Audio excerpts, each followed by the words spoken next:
Most people lose power the moment they open their mouth to defend themselves. In that instant, they hand over control, credibility, and respect without even realizing it. Today, you'll learn how to flip that power instantly, without defending yourself at all. When you defend yourself, you are not simply responding to an accusation.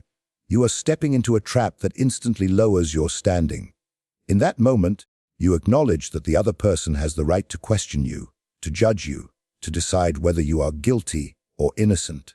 You shift from being the master of the situation to the defendant in their court. And the more passionately you try to clear your name, the deeper you sink into their frame. This is not about truth or lies, it is about power. Once you accept the role of the accused, you've already lost half the battle before you speak your first word. Consider the dynamics in any confrontation. There is always one person who sets the terms and another who reacts to them. The one who sets the terms is the one who controls the frame of the conversation. By defending yourself, you allow someone else to set those terms. You play on their field, by their rules. Your every sentence becomes a reaction, not an action. And in power games, the one who reacts is always at a disadvantage. Defending yourself is, at its core, an act of submission because it acknowledges a higher authority, the authority of the accuser. Even if they are your equal, the moment you defend yourself, you place them above you, granting them the position of a judge. And in human psychology, the judge is perceived as more important than the one being judged. That subtle shift is enough to diminish your perceived value in the eyes of everyone watching. People rarely remember the details of the defense. They remember that you had to defend yourself at all. When you defend, you also risk appearing nervous, agitated, or desperate. Even if your defense is logical and flawless, the very act of explaining yourself communicates a silent message. I need you to believe me. And once you need belief, you lose power. Power belongs to those who do not need to be understood to act, to those who remain unmoved by the opinions of others. The great figures of history, the ones who kept their grip on influence, understood that silence or redirection creates an air of invulnerability. The more you defend, the more human you appear. The less you defend, the more untouchable you become. Think of a political leader accused of corruption. The weak one rushes to the podium, waving documents, calling press conferences and shouting about innocence. The strong one appears briefly, smiles, makes a vague comment about bigger things to focus on, and leaves the room. Who seems guilty? Strangely, the frantic defense makes the first one look more suspicious, while the calm refusal to engage makes the second seem above the noise. This is not because people admire arrogance. It is because people associate composure with confidence and confidence with truth. Defending yourself also anchors the conversation in the accuser's narrative. The moment you start explaining, you reinforce their version of events, even as you try to dismantle it. Every time you say, "That's not true, I didn't do that," you are repeating their frame in the minds of the audience. It's like fighting in quicksand. The more you struggle, the deeper you sink. The only way to escape is to refuse to step into it in the first place. There's also the psychological phenomenon where defense sounds like justification. Human minds are wired to think that when someone is explaining themselves in detail, it's because they have something to hide. The longer you talk, the more opportunities you give others to find cracks in your story. This is why interrogators know to keep suspects talking, not because the truth will necessarily emerge, but because prolonged defense almost always reveals weakness. The dangerous part is that defending yourself can feel virtuous.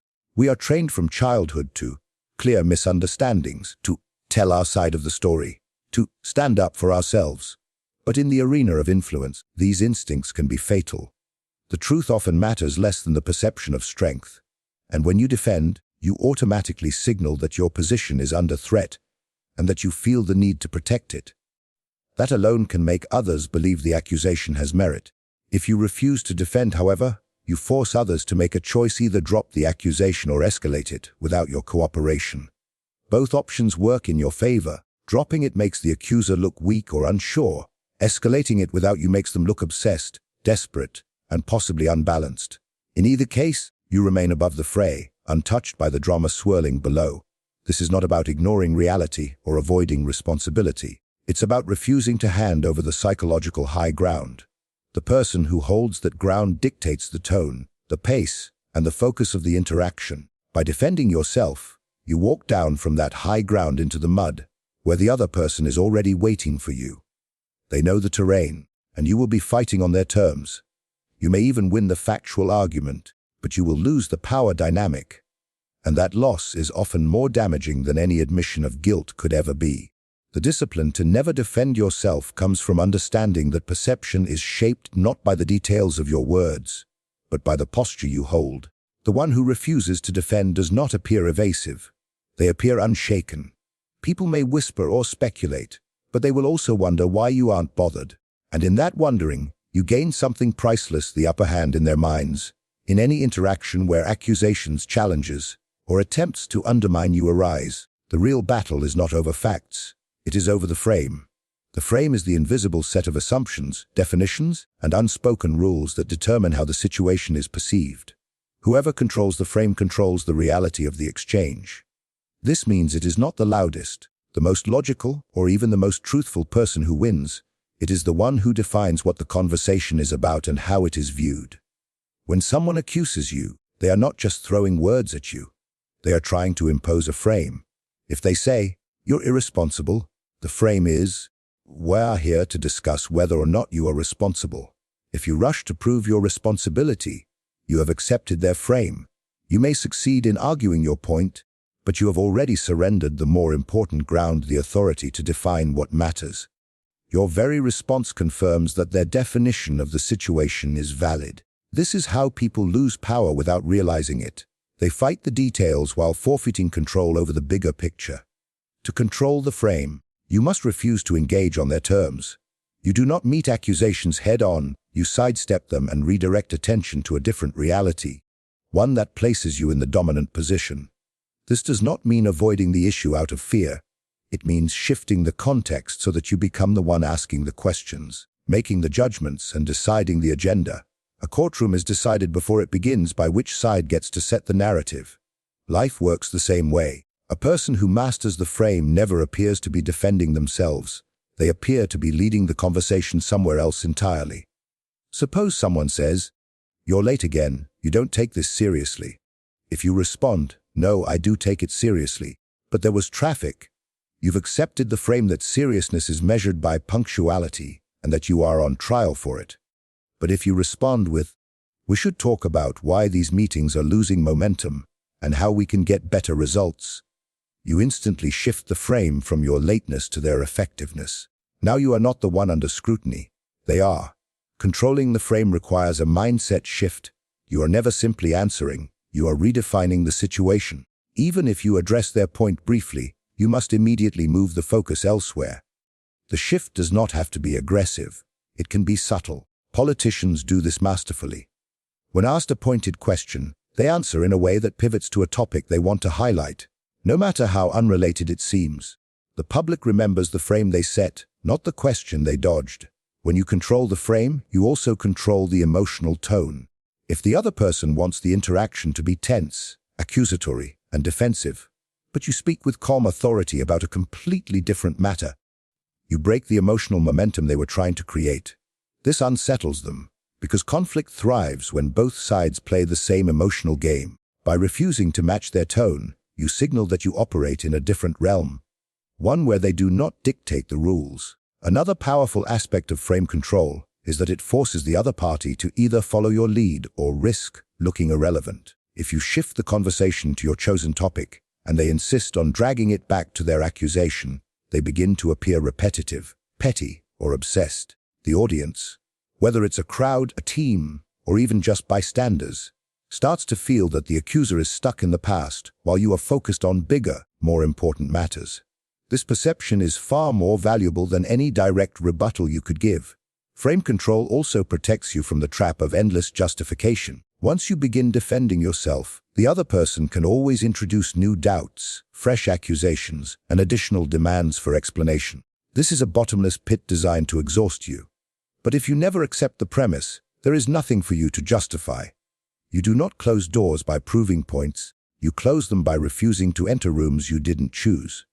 The secret to mastering this skill is preparation. You must know in advance the frames you want to project in any setting. Are you the authority, the visionary, the problem solver, the mentor, the unshakable presence? Once you decide, Every conversation is an opportunity to reinforce that identity. When someone tries to corner you, you immediately pivot to the frame you have already chosen, making their accusation feel like a side issue compared to the larger vision you are putting forward. The moment you control the frame, you decide what matters and what does not. In a battle of perception, that is the only victory that counts. Silence is not the absence of words, it is the presence of control. Most people believe that to win an exchange, they must speak more, explain more, and assert more. This instinct is rooted in insecurity, the fear that if they do not respond, they will appear weak, evasive, or guilty. But in the realm of power, the opposite is true.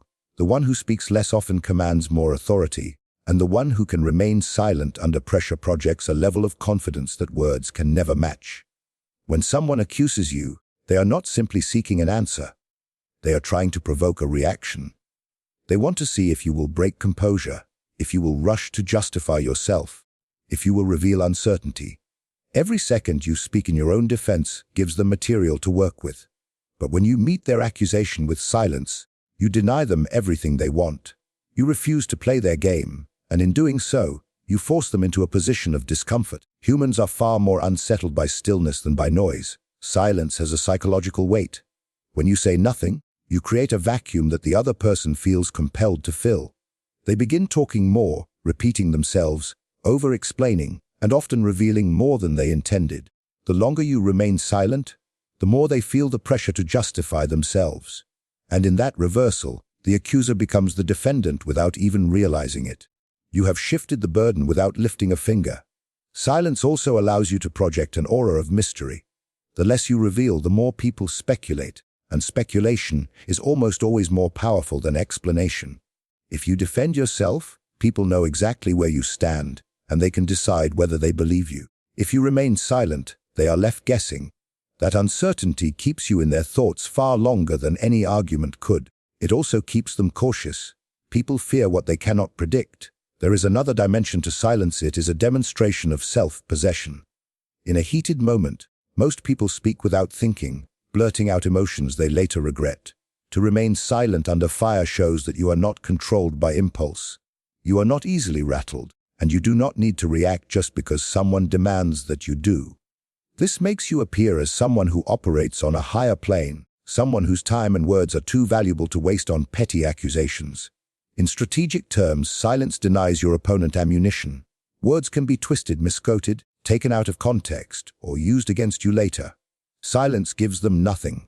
They can attempt to interpret your stillness, but their interpretations are only guesses, and guesses are weak weapons. Even if they try to frame your silence as guilt, their claim is speculative, not factual. And while facts can be disproven, speculation always remains in doubt. Silence is especially powerful in public or group settings. When others are watching, the one who stays calm and quiet while being attacked appears dignified, composed, and in control. The attacker, in contrast, often looks emotional, desperate, and unbalanced. Audiences rarely side with the person who loses control, and silence ensures that control remains with you. People may not articulate it, but they instinctively admire those who can face confrontation without crumbling into verbal defense. Of course, silence is not about withdrawal or passivity. It is a deliberate choice, a weapon as sharp as any argument. To wield it well, you must pair it with body language that communicates confidence, steady eye contact, a relaxed posture, and an expression that suggests you are neither intimidated nor amused. Silence without presence can look like avoidance. Silence with presence looks like power. The strength of silence also lies in its ability to reset the pace of an exchange. In a conflict, the aggressor wants speed, fast accusations, fast reactions, fast escalation. By saying nothing, you slow the tempo, and when you slow the tempo, you gain control. You force the other person to operate at your rhythm, not theirs. This can be enough to make them lose momentum entirely. There is a reason why seasoned negotiators, interrogators, and leaders all use silence strategically. In negotiation, a pause after an offer compels the other side to speak again, often sweetening the deal. In interrogation, a long silence after a question makes the suspect uncomfortable enough to say more than they intended. In leadership, a thoughtful pause before responding to a challenge signals that you are measured, not reactive. Silence is not merely about withholding speech. It is about making others feel the weight of your stillness. It forces them to consider your perspective without you having to declare it. It makes them work harder to interpret your intentions, all while you maintain the upper hand. In a world where most people cannot bear even a few seconds of awkward quiet, the one who can sit in silence commands a presence that words could never achieve. When someone challenges you, the natural instinct is to respond with an explanation or a defense. This instinct is precisely what they are counting on. By making you answer directly, they put you in a reactive position where you are following their lead. But there is a way to reverse the pressure instantly. Respond not with answers, but with questions. The moment you do this, the burden shifts from you to them, and you move from defense to offense without ever appearing aggressive. A well-placed question interrupts the accuser's momentum. They have prepared to judge your answer, to measure your words against their accusations, but they are not prepared to defend themselves. Questions force them to pause, think, and explain, which means they are now the ones under scrutiny. Even a simple, "Why do you ask?" can disrupt their rhythm because it forces them to reveal the motive behind their challenge. Once they begin explaining, they are no longer in control of the narrative. They are reacting to your lead. The psychological effect is immediate. Most people are more comfortable questioning others than being questioned themselves.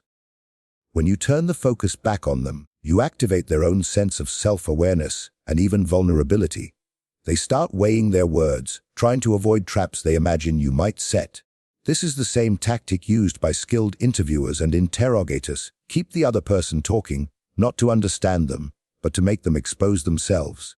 The key is to ask questions that guide the conversation toward areas where you hold the advantage. If someone says, "You're being dishonest," instead of saying, "I'm not dishonest," you could ask, "What makes you think that?" This forces them to lay out their reasoning, giving you valuable insight into their thought process and often revealing weaknesses in their accusation. If they respond vaguely or emotionally, they start to lose credibility in front of others.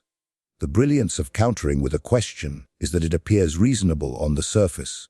You are not ignoring them or attacking them, you are simply seeking clarification. This makes it difficult for them to accuse you of avoiding the issue, even as you subtly change the balance of power.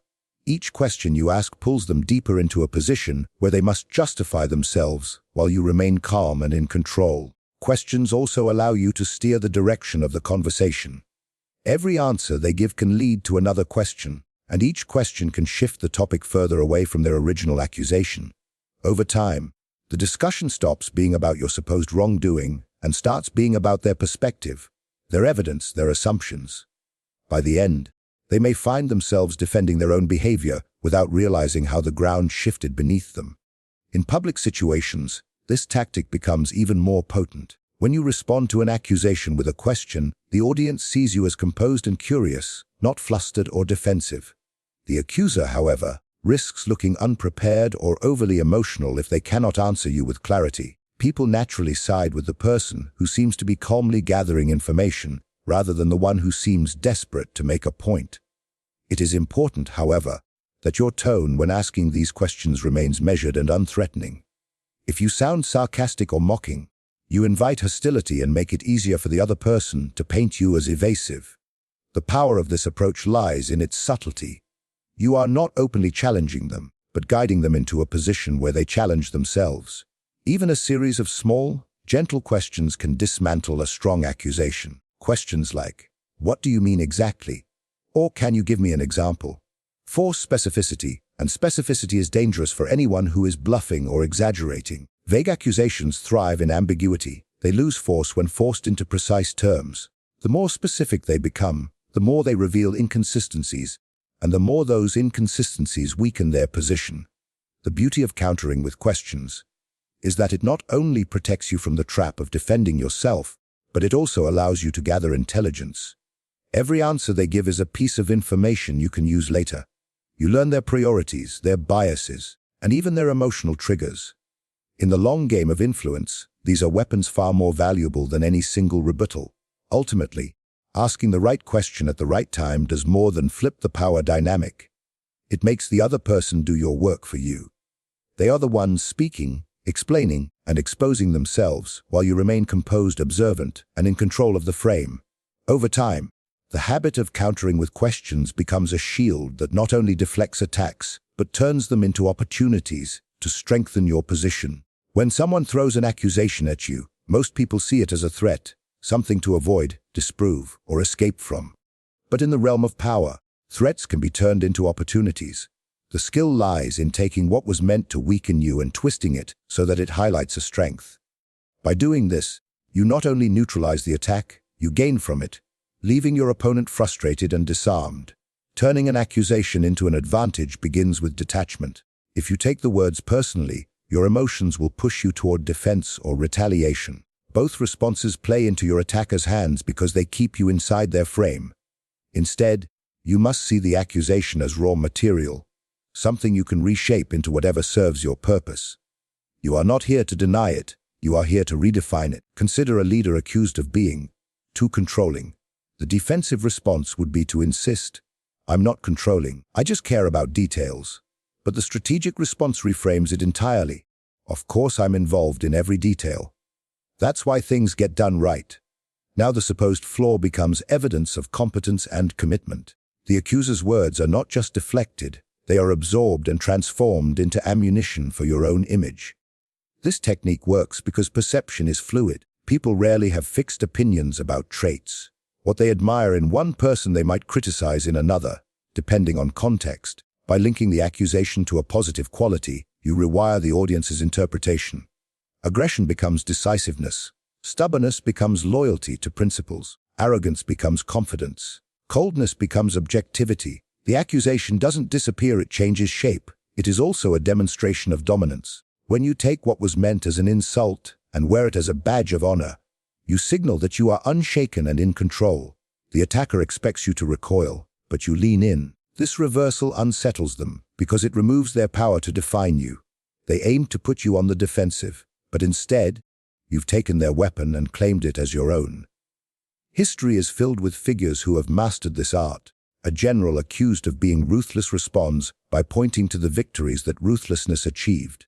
A business leader called greedy reframes it as ambition that built jobs for thousands. A politician labeled stubborn calls it consistency in defending the people's interests. In each case, the accusation becomes part of the narrative that reinforces their power. This approach is especially powerful in public situations. Audiences tend to respect those who can turn criticism into strength, because it shows quick thinking and composure under pressure.